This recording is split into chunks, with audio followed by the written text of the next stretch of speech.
Pessoal, voltando para a terceira parte da nossa aula, eu gostaria de lembrar para vocês uma grande sugestão de leitura para quem quiser aprofundar os seus estudos aqui, é trabalhar um pouquinho com o livro do Michael Sandel, Justiça, o que é fazer a coisa certa. Um livro interessantíssimo, onde vocês têm fácil acesso e podem aprofundar o estudo de vocês. Mas agora, deixe isso de lado e vamos com tudo para a gente fechar com chave de ouro esse assunto.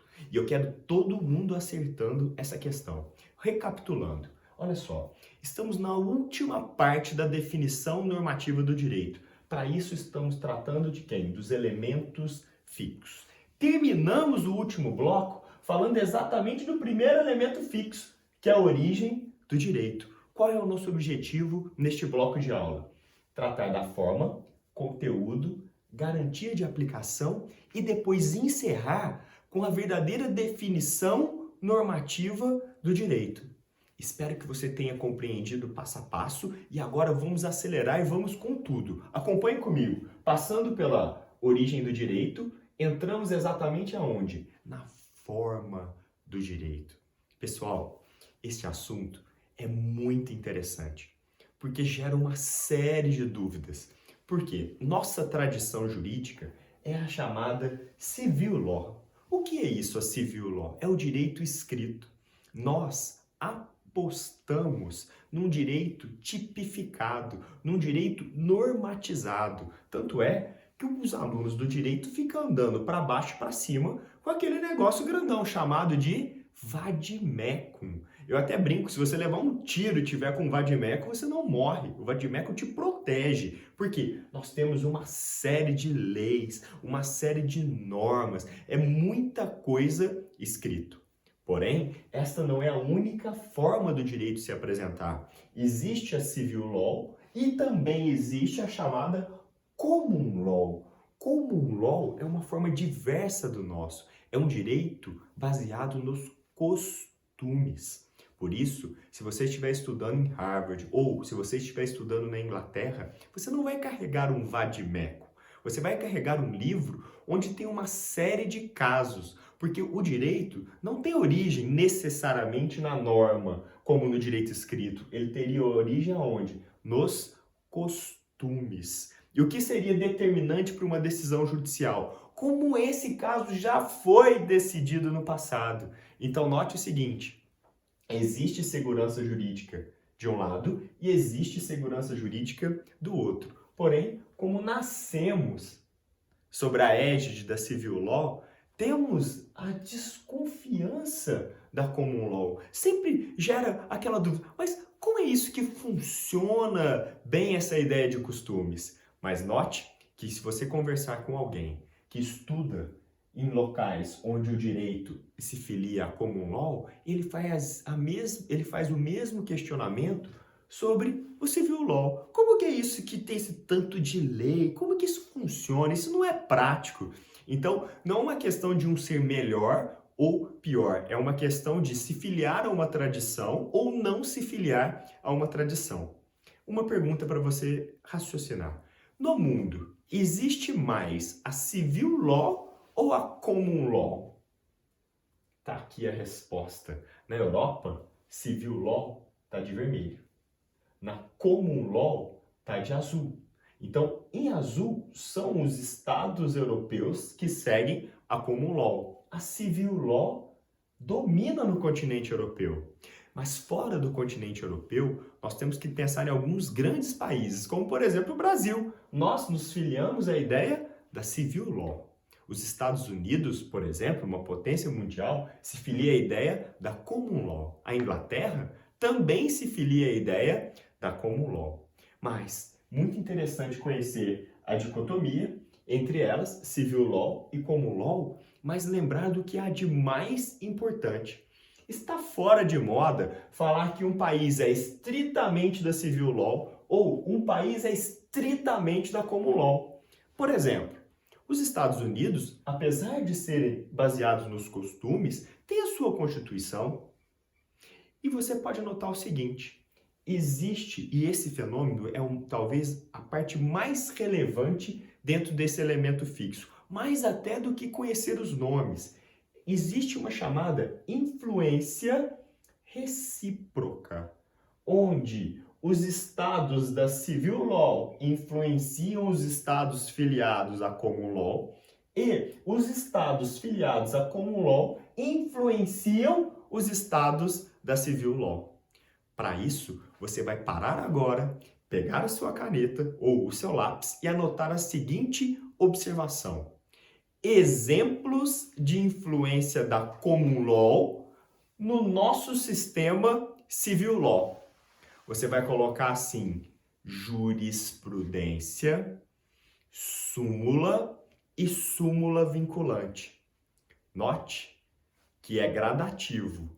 Mais fraco é a jurisprudência, a súmula é intermediária e mais forte é a súmula vinculante. O que tem de comum em jurisprudência, súmula e súmula vinculante? Ambas são oriundas de decisões judiciais. Só que a jurisprudência é o que o tribunal disse, é o que o tribunal decidiu, é o que o juiz já decidiu. Ele não é vinculativo. Mas imagine o seguinte, que você vai advogar na comarca de Arcos, por exemplo, e sabe que o juiz da primeira vara já decidiu um caso de tal forma que ajuda o seu cliente.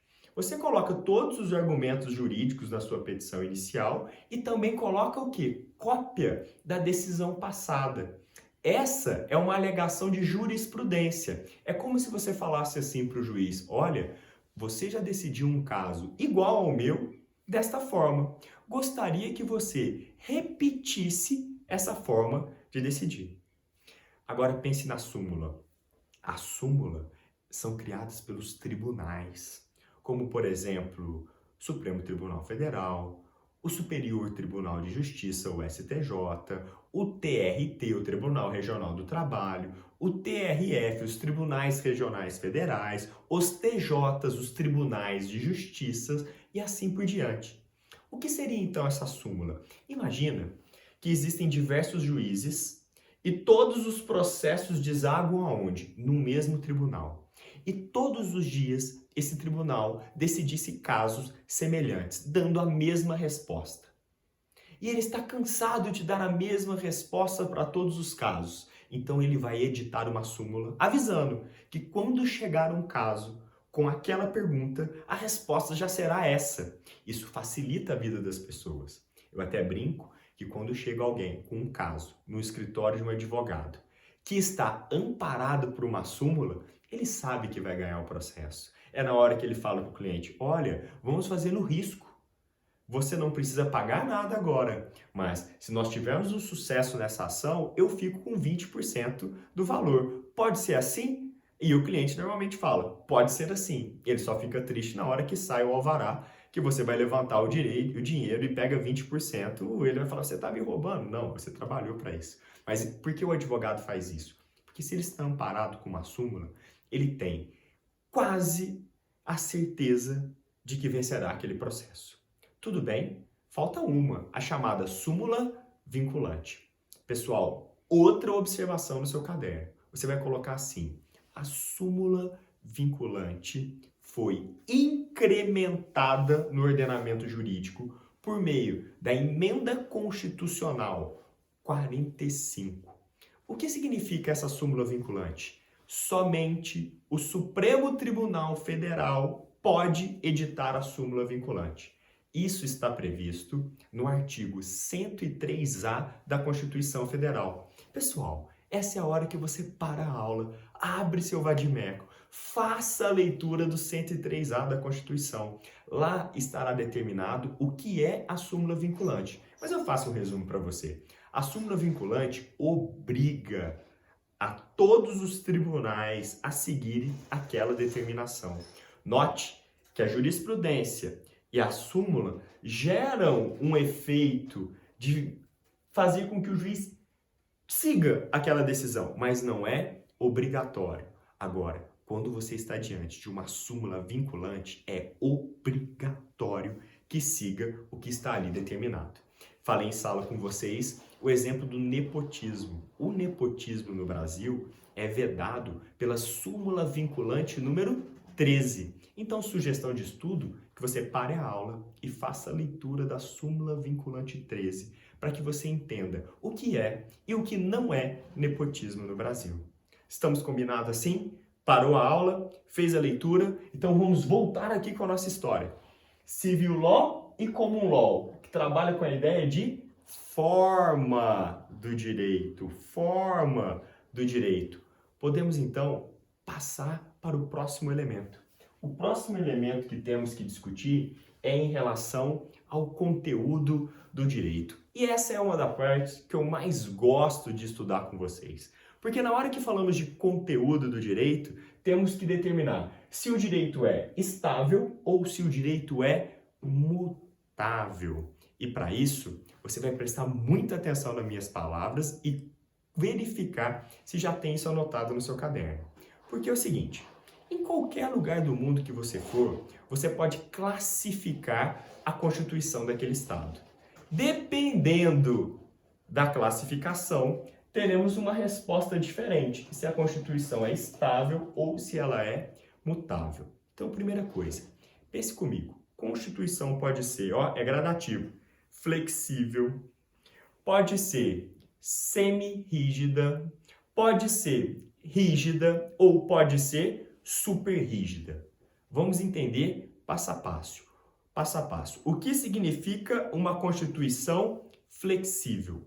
Constituição flexível é aquela que não apresenta grande dificuldade para ser alterada. A mesma dificuldade para alterar uma lei será a dificuldade para alterar a Constituição. Essa é a definição de Constituição flexível. O que seria, então, o segundo passo do nosso degrau? Uma Constituição semi-rígida, também conhecida como semi-flexível. É a Constituição que tem uma parte alterada de forma simples, sem um procedimento especial, igual se altera a lei, e uma outra parte com um procedimento mais complexo para ser alterado do que uma lei. Então, ela é chamada de semi-rígida, porque metade dela é rígida e a outra metade não é rígida. Ou ela é chamada de semi-flexível, porque metade dela é flexível e a outra metade não é flexível, é dura, não modifica. E o que seria uma Constituição rígida? Uma Constituição rígida é que exige um procedimento para ser modificada mais difícil do que o procedimento para modificar uma lei. Então, a rigidez está onde? Está na dificuldade para se alterar uma Constituição. E aí que eu falo para vocês, a Constituição de 1988 é rígida.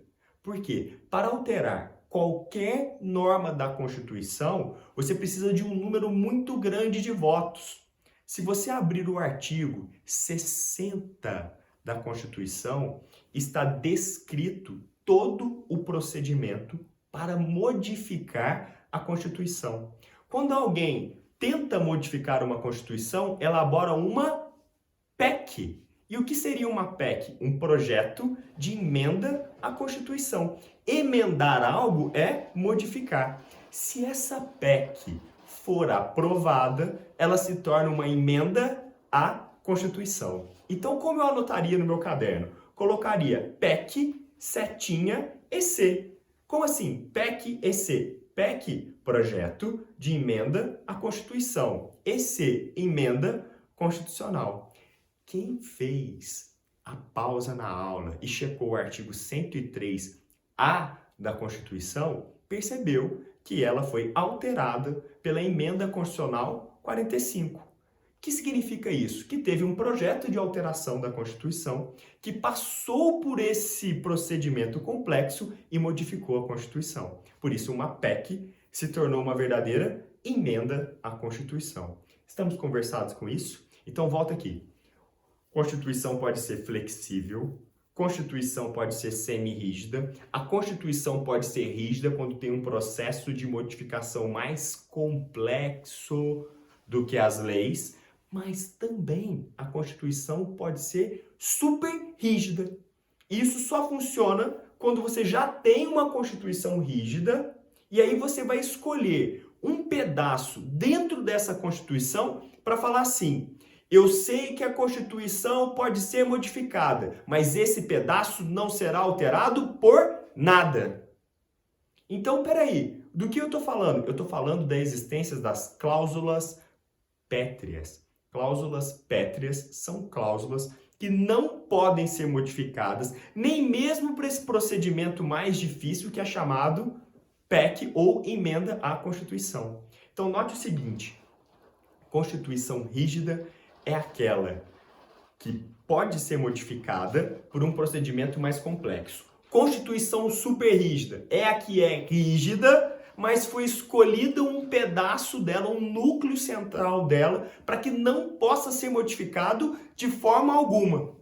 E aí sempre vem a pergunta: qual é a classificação? E aí você anota essa pergunta comigo. Qual é a classificação da Constituição Federal de 1988? É fácil. Nossa Constituição é super rígida.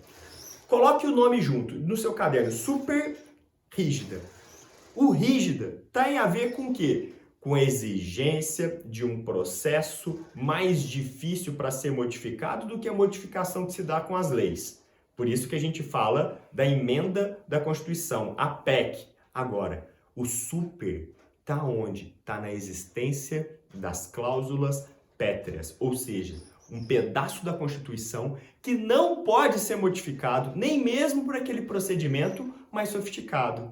Por isso que as cláusulas pétreas estão dispostas na Constituição no seu artigo 60, parágrafo 4º, inciso 1º, 2º, 3º e 4º. E eu separei aqui no slide exatamente o que? As cláusulas pétreas, porque é isso que torna a Constituição super rígida. Acompanhe comigo.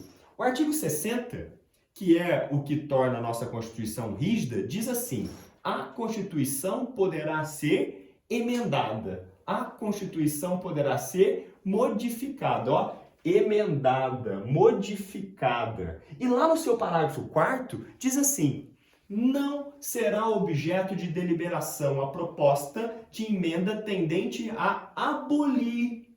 Então, nem vai discutir o que era abolir. 4 coisas que você tem que memorizar comigo, que são as cláusulas pétreas brasileiras: a forma federativa, o voto direto, secreto, universal, periódico, a separação de poderes e os direitos e garantias individuais. Então, minha sugestão é aquela: para a aula agora, escreva quais são os direitos fundamentais chamados de cláusulas pétreas, porque a mão que escreve uma vez não esquece jamais. Então, recapitulando e acertando a matéria na sua cabeça. Nossa Constituição, como é classificada? Ela é classificada como uma Constituição super rígida. Ela é rígida porque a Constituição pode ser modificada de uma forma complexa, que é chamada emenda à Constituição. Então, ela é difícil de ser modificada, mas é possível.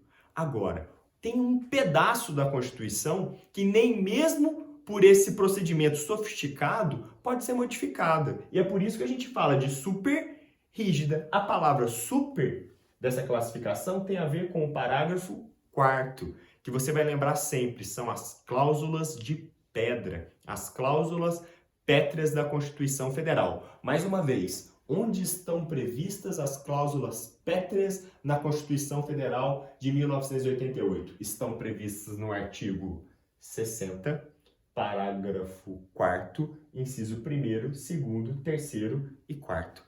Vale a pena memorizar estes incisos. Então, volta para a gente fechar.